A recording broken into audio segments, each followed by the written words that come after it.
प्यार का रोग लगा के छोड़ा साथी रे। आइए इस गीत को गाने वाले वो प्यारी सी आवाज आज हमारे बीच उपस्थित हैं, तो उनका स्वागत करते हैं। सबों के तरफ से एक जोरदार तालियां होनी चाहिए उनके स्वागत के लिए, जोरदार तालियां।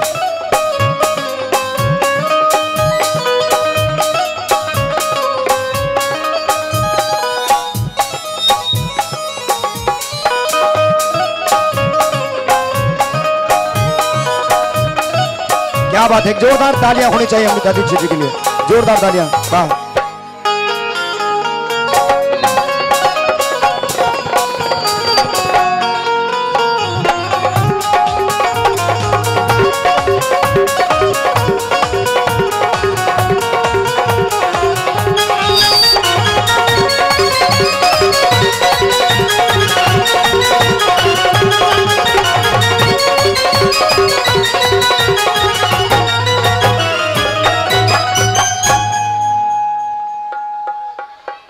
इसको बंद कर।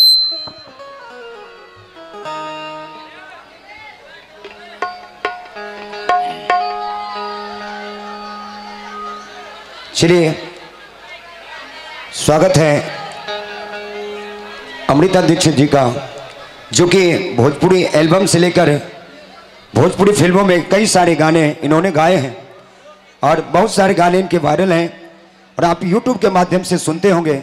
और साथ ही साथ आजकल एक बयान चला है हमारे आदरणीय मुकेश म्यूजिक सेंटर के माध्यम से कि लोग सुबह शाम आप ही को सुनते हैं, है ना। तो एक बार जोरदार तालियां इनके लिए होनी चाहिए। बड़ा ही पंचायत में से स्वागत होता है, एक बार जोरदार तालियां होनी चाहिए। जानते हैं यहाँ के नौजवान इतने खतरनाक है, तालियां नहीं बजाते हैं, लेकिन अभी अगर लाइटवा बंद कर देगा ना 2 मिनट में टीप देगा। लाइटवा बंद करके दिखाइए। एक बार अभी अगर लाइट बंद करने का नहरिया में तुरंत टीप देगा, लेकिन ताली नहीं बजेगा। बार जोरदार तालियां हसनपुर वाली होनी चाहिए।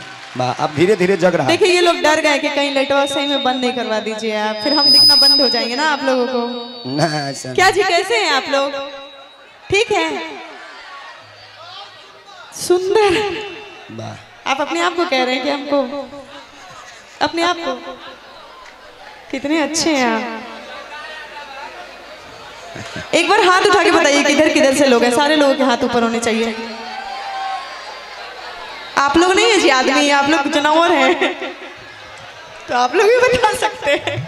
और इधर से हमारी माताएं बहनें, एक बार मैं चाहूंगी जोरदार जयकारे लगाएं। लक्ष्मी माता की पूजा हुई है ना यहाँ पर, काली लक्ष्मी माता की पूजा हुई है यहाँ पर। हाँ, लक्ष्मी माँ का जोरदार जयकारे लगाएंगे। बोलिए लक्ष्मी मैया की।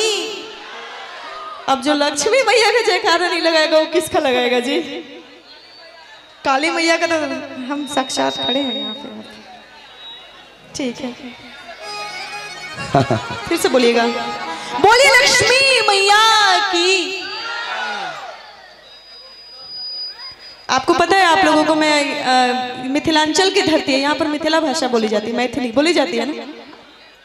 तो कैसे बोलेंगे मैथिली में? ऐसे कुछ कुछ कुछ ए हो ए हो की हाल चाल छै? ठीक है, ठीक है। और उसके बाद हमको पूछना होगा कि मैं कैसी लग रही हूँ, तो क्या पूछूं? हम केहन लगे छिए यो? ये तो मुन्ना भैया बताएंगे। ठीक है, थैंक यू सो मच।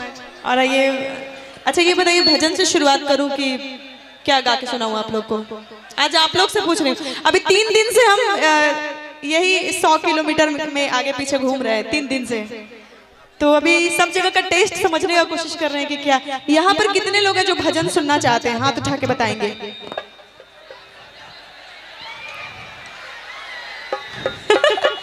अच्छा मेरी माताएं बहनें भी बैठी हुई हैं इधर पे, आप लोग सुनना चाहते हैं? हाथ उठा के बताइए। आप लोग क्या मतलब नाम हंसाएंगे मेरा? आइए।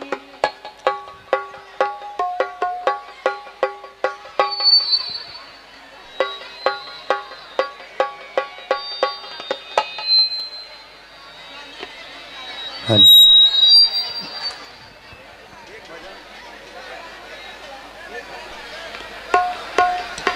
चलिए एक भजन अमृता जी से, उसके बाद अंत में तो हम लोग छठ का लगातार गाना सुनेंगे।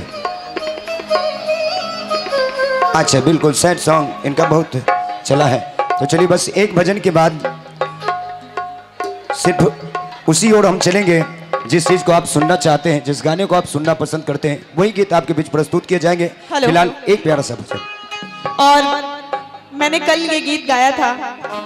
सबसे पहले यहाँ पर जितने भी हमारे जिन लोगों ने हमें बुलाया, शिवेश मिश्रा इवेंट्स की तरफ से हम लोग यहाँ पर आए हैं, तो तहे दिल से थैंक यू देना चाहूँगी, शुभकामना देना चाहूँगी उनको। लगातार इसी तरह से शिवेश मिश्रा इवेंट्स दिन दुनी रात चौगनी तरक्की करते रहे। और यहाँ पर जिन्होंने हमें बुलाया, जो भी कमेटी के मेंबर्स हैं, सभी को शुभकामनाएं देना चाहूँगी।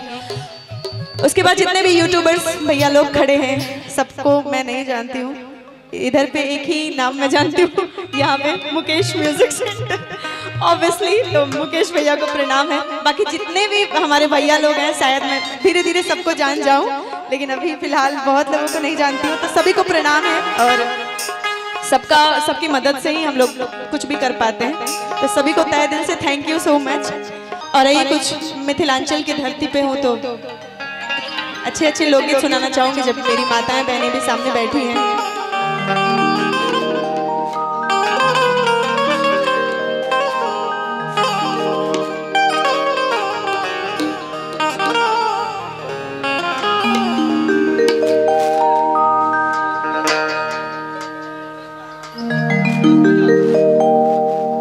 कि बाबा दिहले टीकावा से हो रे हम तेजब, बाबा दिहले टीकावा से हो रे हम तेजब, बलमुआ कैसे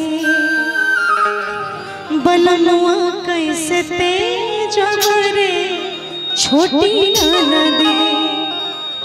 आपको पता है, मैं जब कम से कम 4-5 साल पहले मैंने बहुत ज़्यादा मैथिली गीत नहीं गाया, लेकिन कुछ गीत सीखी हूँ। आप सब जब से बेगूसराय आने लगी हूँ, मधेपुरा आने लगी हूँ, पूर्णिया आने लगी हूँ, तो कुछ गीत मैंने सीखे हैं। एक लाइन सीखा है बड़ा प्यारा कि यहाँ के कंगना ना पहिरब,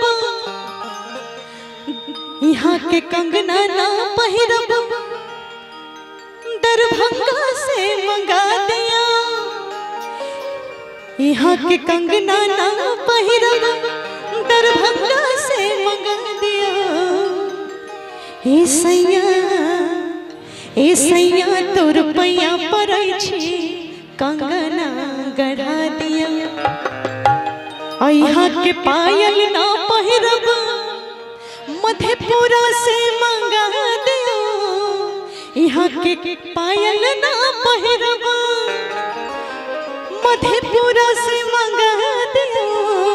हे सैया तो रुपया पड़ै छी, कंगना गढ़ा दियो। लेकिन हम क्या गा रहे थे, जो भी जितनी माताएं बहनें होती हैं, सबका जो प्यारा चीज होता है वो होता है सबसे ज्यादा क्या, सिंदूर होता है। कि बाबा दिहले टीकावा से हो रे हम तेजब, बलमुआ कैसे तेजब रे छोटी नदी, बलमुआ कैसे तेजब रे छोटी नदी। बाबा दिहले टीकावा से हो रे हम तेजब, बाबा दिहले टीकावा से हो रे हम तेजब, बलमुआ कैसे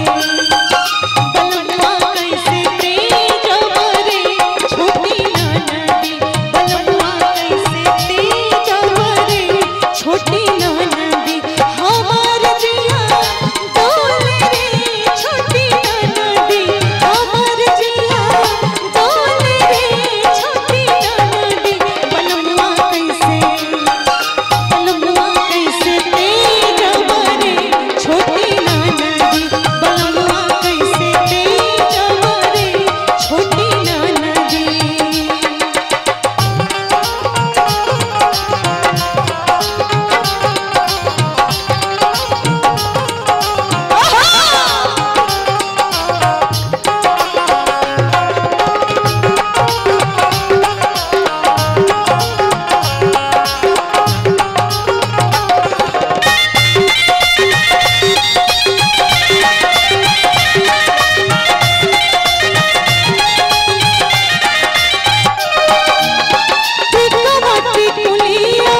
वाह।